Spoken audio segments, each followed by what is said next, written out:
Bapak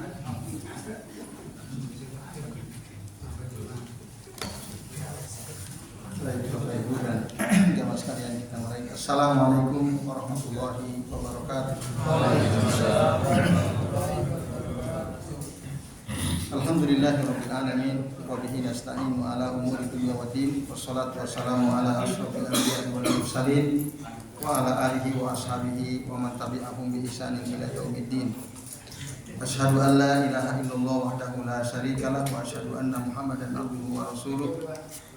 Allahumma shalli wa sallim wa barik ala Muhammad wa ala ali Muhammad kama shallaita wa barakta ala Ibrahim wa ala ali Ibrahim bil alamin innaka Hamidum Majid. Amma ba'du. Bapak-bapak dan ibu-ibu serta jamaah sekalian, a'azani Allah wa iyyakum ajmain. Alhamdulillah pada malam ini kita bisa melanjutkan ngaji kitab Mukhtasar Fiqih Al-Asma'ul Husna karya Syekh Abdul Razak Al-Badar Hafizahullah Ta'ala. Dan pada kesempatan malam ini kita akan melanjutkan tentang sifat Al-Bari Al-Musawwir, karena Al-Khaliq kita sudah membahas pada pertemuan sebelumnya.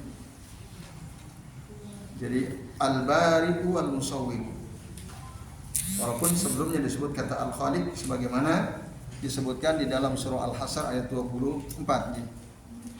Allah Ta'ala berfirman, jadi kata Al-Khaliq, Al-Bari, Wal-Musawwir itu disebutkan dalam satu ayat, dikumpulkan dalam satu ayat, yaitu dalam surah Al-Hasr ayat 24. Jadi huwallahul khaliqul bari'ul musawwiru lahul asmaul husna. Nah, apa maksud dialah Allah Al-Khaliq, Al-Bari, Al-Musawwir? Di sini dijelaskan oleh Syekh Abdul Razak Al-Badar, ai huwal munfaridu bi khalqi jami'il makhluqat wa bara'a bi hikmatihi jami'al bariyat wa sawwara bi ihkamihi wa husni khalqihi jami'il kainat fa khalaqaha wa abda'aha wa fataraha fil waqtil munasib laha. Artinya dialah Allah yang sendirian dengan penciptaan seluruh makhluk. Wa baro'a, nah ada kata wa baro'a bi hikmatihi jami'il bariyat. Nah, kata al-bari kalau kita merujuk pada keterangan dari Syekh Mahir Muqaddam, artinya al-mujidul mubdi'u minal adami ilal wujud. Jadi yang mengadakan dari tiada gitu. Baro'a itu mengadakan dari sesuatu yang tiada menjadi ada. Itu bedanya kata Al-Bari dan Al-Khaliq nanti. Jadi Allah adalah zat yang mengadakan sesuatu dari yang tiada dengan hikmahnya. Jami'a al-bariyat, seluruh ya ciptaannya. Kemudian wasawwara, Allah membentuk bi ihkamihi wa husni khalqihi, dengan kesempurnaannya, kebagusan kesempurnaan ciptaannya itu jami al kainat, seluruh apa yang ada. Wa khalaqaha, Allah ciptakan semua itu, wa abda'aha, Allah adakan dari tiada menjadi ada, wa fataraha, dan Allah ciptakan dalam waktu yang al-munasib, waktu yang sesuai laha untuknya, untuk yang diciptakannya itu. Wa qaddara khalqaha ahsana takdirin, lalu Allah menetapkan penciptaannya dengan sebaik-baik ketetapan. Nah, lalu Allah buat ya sona'ah atqana son'in wa hadaha li masalihiha. Allah buat dengan sebagus-bagus ya bentuk, lalu Allah berikan petunjuk lima solihiha ya, supaya dia mendapatkan kemaslahatan untuk dirinya. Dan wa ata kulla syai'in khalaqahu allaik bihi summa hada kulla makhluqin lima huyi ala wa khuliqa lahu. Lalu kemudian Allah berikan ya kepada segala sesuatu yang Allah ciptakan al-laik yang pantas ya. Summa hadaha, lalu Allah berikan petunjuk kulla makhlukin, setiap makhluk sesuai dengan yang Allah ciptakan. Ya misalnya Allah ciptakan manusia, Allah berikan petunjuk untuk dia ya, untuk supaya sampai kepada kemaslahatannya. Allah ciptakan hewan, Allah ciptakan pepohonan dan seterusnya. Nah itu semua disesuaikan. Nah ini bapak-bapak dan ibu-ibu serta jemaah sekalian, keterangan ringkas dari Syekh Abdul Razak Al-Badar. Nah lalu di paragraf kedua beliau menjelaskan ya secara tegas apa sih bedanya Al-Khaliq, Al-Bari dengan Al-Musawwir. Nah, kata beliau, fal khaliq, maka yang menciptakan huwa al-muqaddaru lil asya'i ala muqtada hikmatih. Al-muqaddar itu yang menetapkan segala sesuatu sesuai dengan hikmahnya. Jadi Bapak Ibu, proses dari tidak ada menjadi ada itu langkahnya pertama al-khalqu, Allah tetapkan. Jadi ciptakan itu Allah tetapkan dulu. Allah menetapkan sesuatu sesuai dengan hikmahnya. Nah, kemudian setelah Allah tetapkan, maka al-bari, Allah adakan. Ya. Jadi waktu diciptakan itu wujudnya belum ada, gitu. Tapi ketetapannya sudah ada, rencananya sudah ada. Gitu. Nah, tapi wujudnya belum ada. Itu makna al-khalaq itu. Wujudnya belum ada, tapi rencananya ketetapannya sudah ada. Nah, baru al-bari. Al-bari itu al-mujid lah ba'dal adam, yang mengadakan setelah sebelumnya tidak ada. Nah, itu kalau sudah berbentuk wujud itu berarti sudah, nah itu sudah buri'a ya, dia sudah diadakan oleh Allah Subhanahu wa taala. Maka di dalam Al-Qur'an ya surah Al-Hadid ayat 22 itu ada kata baro'a ya. Allah mengatakan ma asaba mim musibatin fil ardi wala fi anfusikum illa fi kitabin min qabli an nabra'aha inna dzalika 'ala Allahi yasir. Tidaklah ada satu musibah yang terjadi di bumi atau pada diri kalian illa kecuali fi kitabin, sudah ada ketetapannya. Khalaqnya sudah ada ketetapannya. Al-khalaq itu ditetapkan, ketetapannya sudah ada. Karena Allah tegas mengatakan illa fi kitabin, nah min qabli an nabra'aha, sebelum kami adakan. Jadi Bapak Ibu, kita nggak tahu ya apa yang akan terjadi di waktu yang akan datang, musibah apa yang akan menimpa kita. Tapi kholaknya, ketetapannya sudah ada. Ketetapannya sudah ada sebelum Allah adakan. Min qabli an nabra'ah. Nah, apa saja misalnya yang pernah dulu dalam waktu berapa pekan ini misalnya, kalau ada di antara Bapak Ibu kena musibah gitu ya, jauh sebelum musibah itu terjadi ketetapannya sudah ada. Maka tegas di sini Allah tegas mengatakan illa fi kitabin, kecuali sudah ada ketetapannya dalam kitab Lauhil Mahfuz min qabli an nabra'aha inna dzalika 'ala Allah yasir, sesungguhnya hal tersebut bagi Allah mudah. Nah, itu ada kata min qabli an nabra'aha. Itu dari al-bari, itu yang mengadakan dari yang tiada menjadi Nah, baru langkah berikutnya al-musawwir.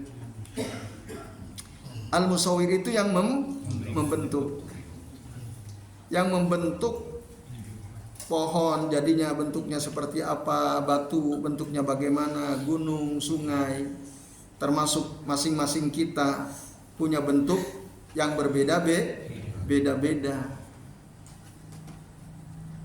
Sangat unik gitu ya. Tidak ada yang sama Ya. Bahkan sampai kembar sangat kembar sekalipun pasti ada bedanya. Padahal mungkin triliunan makhluk Allah ciptakan, tapi masing-masing bentuknya beda-beda. Bentuk sidik jari aja lah ya. Sidik jari kan antara satu orang dengan orang lain tidak sama. Nah, itu yang membentuk Allah Subhanahu wa taala. Kaifa syaa, tentu sesuai dengan yang Allah kehendaki. Maka fal bari'ul musawwir fihima, Allah lah yang mengadakan dari tiada, Allah lah yang membentuk. Ya. Sebagaimana dikatakan oleh Al-Imam Ibnu Qayyim rahimahullah sebagai rincian dari makna Ismu Al-Khaliq. Wallahu azza wa jalla, Allah azza wa jalla itu idza arada khalqa syai'in, kalau Allah ingin menciptakan sesuatu, qaddarahu, maka Allah menetapkannya bi ilmihi wa hikmati, dengan ilmunya dan hikmahnya.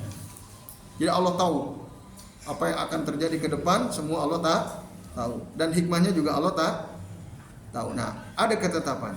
Summa bara'ahu, lalu setelah ditetapkan Allah adakan, ai aujadahu wifqa qaddara fi surati allati sya'aha wa aradaha subhanahu. Kalau sudah ditetapkan lalu Allah adakan sesuai dengan ketetapan dalam bentuk yang Allah kehendaki, yang Allah inginkan. Nah, ini Bapak Ibu dan hadirin sekalian, keterangan dari kata al-bari wal musawwir. Jadi al-bari itu apa tadi? Yang mengadakan dari tiada menjadi ada, gitu. Nah, ini. Dan ciptaan Allah yang tadinya tiada menjadi ada itu, Bapak Ibu, itu sangat sempurna. Tidak ada ketidakserasian, sangat serasi, sangat selaras. Tidak ada yang tidak pantas, tidak ada cacat. Itu semua ciptaan Allah. Walaupun mungkin dalam pandangan kita ada orang lain cacat gitu ya, menurut kita, tapi itu sebenarnya udah sempurna. Ada sesuatu yang kita nggak tahu. Misalnya ada orang lahir dalam keadaan menurut pandangan kita cacat, mungkin ya entah tangannya nggak ada satu, atau mungkin bentuknya dan seterusnya. Tapi ada kesempurnaan yang kita nggak ngerti ya, yang dia punya kelebihan tadi sesuai hikmahnya. Nah, sesuai hikmahnya. Maka itu kadang-kadang kalau orang tidak sabar, walaupun kita tentu na'udzubillah ya, kita memohon perlindungan kepada Allah ya, semoga semua anggota keluarga kita semuanya sehat sempurna gitu. Amin ya rabbal alamin. Andai kata Allah takdirkan gitu ya, ada, itu pasti ada kelebihan.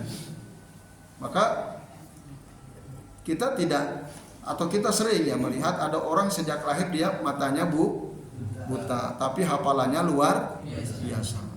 Yang itu belum tentu mampu dilakukan oleh kita yang normal gitu. Nah, ini pasti ada sesuatu yang sempurna yang kita tidak tahu. Jadi ini Bapak-bapak dan Ibu-ibu serta hadirin sekalian, azan ya Allah wa iyyakum ajmain. Nah, tapi perlu juga diketahui kata al-bari itu, Bapak Ibu dan jamaah sekalian ya, menurut keterangan dari Syamahil Muqaddam ya, itu ada dua makna ya. Kata al-bari tadi, makna yang pertama mengadakan diri sesuatu yang tidak ada menjadi ada. Nah, kemudian kata al-bari juga bisa artinya ya, Bapak Ibu dan hadirin sekalian, at-tabaudu anisyai, menjauhkan dari sesuatu atau menyelamatkan dari sesuatu. Itu kata al-bari juga artinya seperti itu. Ada dua makna ya. Secara bahasa kata al-bari itu apa tadi? Yang pertama menciptakan dari tiada menjadi ada. Yang kedua menjauhkan dari sesuatu. Nah, contohnya misalnya Bapak Ibu dan adik sekalian, Nabi Musa difitnah, dituduh oleh Bani Israel. Dituduh dengan macam-macam tuduhan. Kan Nabi Musa itu Bapak Ibu kalau mandi tidak mau mandi bersama dengan kaumnya. Kalau dulu Bani Israel itu biasa kalau mandi bareng-bareng di sungai nggak pakai baju. Ya itu biasa. Kalau di syariat Nabi terdahulu itu dibolehkan. Tapi Nabi Musa nggak pernah mau kelihatan mandi bareng. Akhirnya apa? Diejek, difitnah. Oh, Musa ini penyakit kulit atau apa itu? Yang macam-macam lah, tuduhan-tuduhan buruk untuk Nabi Musa. Kenapa? Buktinya dia nggak pernah mau mandi bareng sama kita. Nah, akhirnya Bapak Ibu, Allah ingin menjauhkan Musa dari tuduhan fitnah dan tuduhan-tuduhan Bani Israil itu. Akhirnya suatu ketika Nabi Musa mandi Bapak Ibu sendirian. Mandi di sungai sendirian. Ya, dicopot semua bajunya, ditaruh di atas sebuah batu. Nah, ketika rampung mandi, ternyata batunya bisa lari Bapak Ibu. Ya, itu diceritakan oleh Nabi. Batunya itu lari membawa pakaian Nabi Musa. Nabi Musa kan bingung, wah kok bajuku dibawa lari. Dikejar Bu. Tapi tongkatnya tetap sama beliau ya. Dikejar sama Nabi Musa. Larinya itu Bu, ke tempat ramai. Ke tempat ramai itu. Akhirnya semua Bani Israel yang kumpul itu tahu semua itu Musa telanjang gitu. Nah, ternyata Bapak Ibu, tuduhan-tuduhan Bani Israel, fitnah Bani Israel kepada Nabi Musa itu dijauhkan oleh Allah Ta'ala. Maka Allah bilang, fabarra'ahullahu mimma qalu. Allah menjauhkan ya Nabi Musa dari apa yang mereka katakan dengan tuduhan dan fitnahnya itu. Nah, itu. Ternyata tuduhan mereka, fitnah mereka sama Nabi Musa itu tidak terbukti. Jadi tadi tuduhan ada yang bilang kulitnya mungkin sopa, kulitnya belang, ada yang mengatakan mohon maaf buah zakarnya mungkin besar gitu ya, tidak normal dan seterusnya. Ternyata mereka nggak benar gitu. Nah itu, fabarra'ahullahu mimma qalu. Allah menyelamatkan, menjauhkan Musa dari apa yang mereka katakan. Nah ini Bapak Ibu, itu makna al-bari yang kedua ya. Jadi apa tadi? Menjauhkan dari sesuatu. Nah makanya di antara terakhir ya doa Rasulullah, doa malaikat Jibril kepada Nabi ya Sallallahu Alaihi Wasallam yang dikutip oleh Syekh Mahir Muqaddam, Bapak Ibu ya, yang kalau yang masurkan Bismillahi arkika ya, Bismillahi arkika min kulli syai'in yu'zika. Nah ada juga doa yang dibaca oleh Jibril kepada Rasul berdasarkan hadis Aisyah riwayat Imam Muslim. Jadi kalau Rasul sakit, rokohu Jibril, malaikat Jibril merukyahnya pokol, lalu beliau mendoakan Rasul, mendoakan Nabi, kata Aisyah, Bismillahi yubrika. Nah ada kata yubri, baro'a yubri, Bismillahi yubrika min kulli da'in. Bismillahi yubrika min kulli da'in. Dengan menyebut Allah, semoga Allah tadi menjauhkan kamu dari penyakit, maksudnya menyelamatkan kamu min kulli da'in, dari setiap penyakit, yasfika, Allah lah yang menyembuhkanmu, min syarri hasidin idza hasad, dan dari keburukan orang yang dengki apabila dengki, wa min syarri kulli dzi'ainin, dan dari keburukan setiap orang yang ya matanya dengki, an kulli dzi'ainin. Nah itu doa malaikat Jibril untuk Rasulullah SAW. Jadi kan ada penyakit ain ya Bapak Ibu. Ain itu ya orang melihat sama kita lalu dia hasad, itu kita bisa kena penyakit ain. Atau bisa juga kagum gitu, kagum tapi tidak mendoakan keberkahan. Wah itu bisa kena penyakit ain juga itu. Dulu ada sahabat kagum sama sahabat lagi mandi, kelihatan punggungnya bagus gitu, putih. Lalu dia memuji, akhirnya langsung tiba-tiba pingsan karena kena penyakit ain. Maka hati-hati itu kalau posting ya foto nanti ada orang benci atau kagum, itu ngeri, itu bisa kena penyakit ain. Nah, maka di antara doanya ini. Nah, jadi kata Nabi malaikat Jibril kepada Nabi, bismillahirrahmanirrahim, min kulli da'in yasfiq, min syarri hasidin idza hasad, wa min syarri kulli dzi ainin. Akhrajahu Muslim. Ya baik Bapak Ibu dan sekalian, itu makna bari ya, ada dua tadi. Sementara ini kita dengarkan azan Isya dulu karena ini sudah masuk waktu Isya. Ya, padahal yang bertugas muadzin.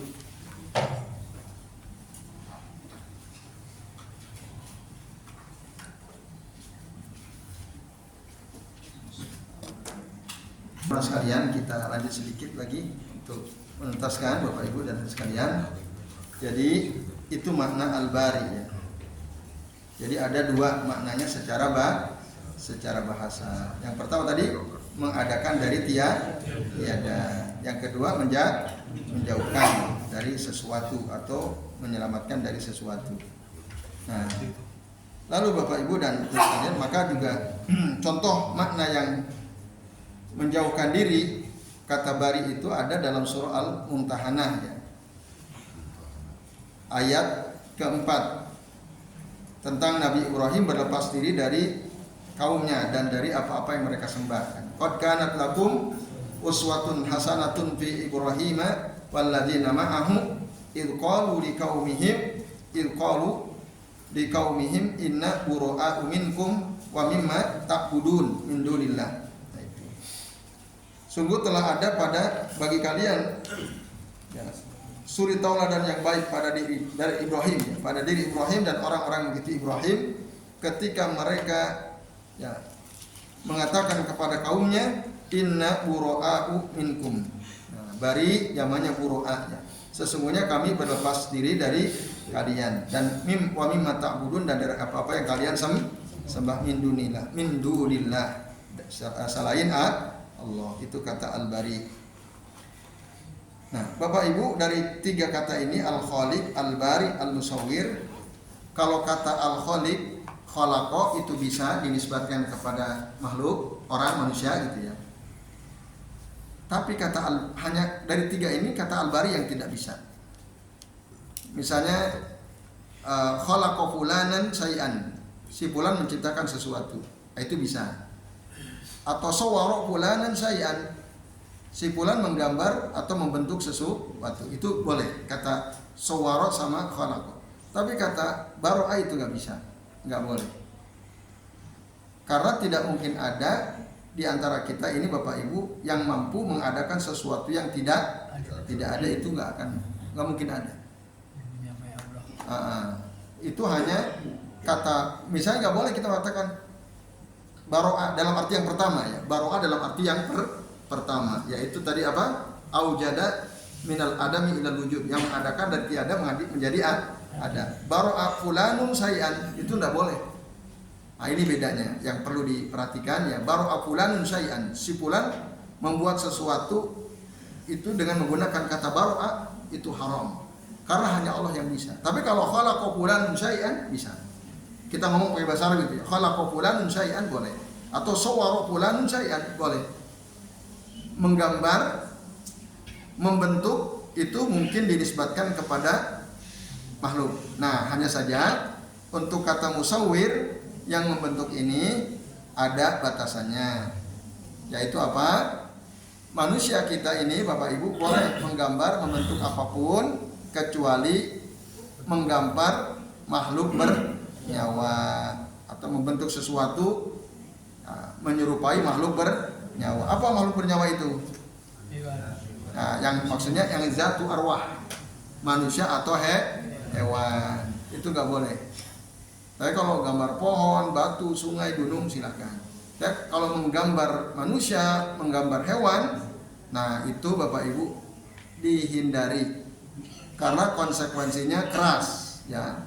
Kata Nabi dalam hadis sahih ya, riwayat Imam Bukhari dan Muslim, inna asaddan nasi azaban indallahi yaumal qiyamati al musawwirun. Sesungguhnya manusia yang paling keras azabnya di sisi Allah pada hari kiamat nanti adalah al-musawwirun, orang-orang yang suka menggambar, yang membentuk. Nah, tapi yang dimaksud di sini untuk zatul arwah, yang membentuk atau menggambar makhluk bernyawa. Ya. Apa contohnya kalau membentuk? Buat patung. Nah, itu orang paling keras nanti azabnya. Maka kalau Bapak Ibu punya anak seneng gambar, seneng buat sesuatu, kasih tahu dari kecil, nah, jangan gambar manusia, jangan gambar hewan. Jangan buat patung manusia atau hewan, karena itu azabnya sangat keras. Jelas itu hadis sahih ya. Ya ini Bapak sekalian, banyak sekali hadis yang menjelaskan ancaman bagi orang yang menggambar makhluk bernyawa. Nah, terus implikasi lainnya, kata Nabi, innal malaikata la tadkhulu baitan fihi suratun. Sesungguhnya malaikat rahmat itu tidak mau masuk ke rumah yang di rumah itu ada gambar. Gambar apa maksudnya? Gambar makhluk bernyawa. Maka Bapak Ibu kalau di rumah ada gambar lukisan makhluk bernyawa, sebaiknya disingkirkan. Ya, termasuk patung. Ada patung, itu sebaiknya disingkirkan. Karena apa? Malaikat rahmat tidak mau masuk. Nah, hadis ini menunjukkan bahwa kata sawwarat al-musawwir itu boleh dinisbatkan kepada kita, kepada manusia. Nah, kata tadi al-musawwirun. Jadi ini Bapak Ibu dan hadirin sekalian, azan ya Allah wa iyyakum, penjelasan penting ya dari makna nama Allah Al-Khaliq, Al-Bari, Al-Musawwir. Nah, maka penyebutan di dalam surah Al-Hasr itu apa tadi? Wallahul khaliqul bari'ul musawwiru lahul asmaul husna, itu ini ya sangat teratur urutan 3 ini Bapak Ibu. Berarti urutannya sebelum kita ada ditetapkan dulu. Itu namanya al-khalqu. Lalu setelah ditetapkan diwujudkan. Maka ketika mewujudkan Allah disebut al-bari. Nah, setelah diwujudkan kan dalam segumpal darah, segumpal daging, udah ada bentuknya belum? Belum. Baru nanti Allah bentuk. Maka ketika Allah membentuk itu artinya apa? Sawwarahu. Allah membentuknya. Nah, maka urutannya begitu. Al-khalqu wal bur'u wasura. Taswir ya, atau al-khaliq, al-bari, al-musawwir. Ya, ini Bapak-bapak dan Ibu-ibu serta jemaah sekalian tentu sesuai dengan yang dikehendaki oleh Allah Subhanahu wa taala. Demikian penjelasan nama-nama Allah taala tentang Al-Bari dan Al-Musawwir. Kita cukupkan ya sampai di sini. Maaf Pak, ini ya silakan. Kalau masalah kutub gimana ya Pak? Artinya kayak wisuda ataupun kita mantenan itu kan, kita pasang kita boleh nggak ya? Bapak Ibu dan hadirin sekalian, kalau foto itu ada khilaf di antara para ulama. Ada yang melarang sebaiknya tidak usah. Foto sebaiknya tidak usah, apalagi kalau jelas-jelas foto itu bisa menjadi sarana kesyirikan. Contoh Bapak Ibu, ada enggak orang yang di rumahnya pasang foto Syekh Fulan, Habib Fulan, ada enggak? Untuk apa katanya? Untuk melindungi supaya rumah tidak supaya rumahnya tidak kedatangan jin atau setan. Dipasanglah foto gurunya, foto syekhnya. Itu haram jelas kalau ini. Nah, kalau untuk kenang-kenangan, ya untuk kenang-kenangan dulu waktu nikah, waktu wisuda, gitu kan. Nah, jadi tidak dalam rangka dipercayai punya kekuatan magis, tidak ya. Nah, itu ada yang membolehkan karena foto itu tidak sama dengan lukisan, gambar. Foto itu ibarat cermin. Kita kan bercermin tuh. Ada nggak gambar kita di kaca di cermin? Ya seperti itu. Tapi lebih hati-hati, sebaiknya disimpan saja. Coba Pak begini ya, kita pasang nih foto anak-anak kita di ruang tamu. Nah kalau KTP kan nggak ditunjuk-tunjukin kan, ditaruh di dompet, bahkan didudukin kan, tidak dimuliakan. Foto anak kita, ada isi kita, anak kita dipajang di mana? Di ruang tamu. Ada tamu datang, lalu dia tertarik. Nah gimana coba? Nah bisain. Iya kalau hanya sekedar tertarik. Lalu kalau dia berusaha melet, berusaha untuk memiliki gimana coba? Kan ngeri itu. Gara-gara lihat apa? Foto gitu. Nah, maka lebih hati-hati. Udah foto-foto itu disimpan aja di album. Nah, suatu ketika ingin lihat anak cucu pengen, mbah waktu jenengan muda gagahnya seperti apa sih mbah? Nanti yuk kita buka albumnya. Ya gitu Pak. Ya, lebih aman, lebih hati-hati. Foto pun sebaiknya kita simpan di album. Walaupun tadi ada yang mengatakan boleh karena itu ibarat cermin. Allah a'lam bishawab. Nah, itu Pak Juri. Nah. Baik Bapak Ibu dan hadirin sekalian, kita cukupkan. Kita akhiri dengan doa kafaratul majlis. Subhanallahumma wa bihamdika asyhadu an la ilaha illa anta astaghfiruka wa atubu ilaik. Wa sallallahu ala Muhammadin wa ala alihi wa sahbihi wa baraka wa sallama alaihi ajmain. Billahi taufiq wal hidayah. Wassalamualaikum warahmatullahi wabarakatuh.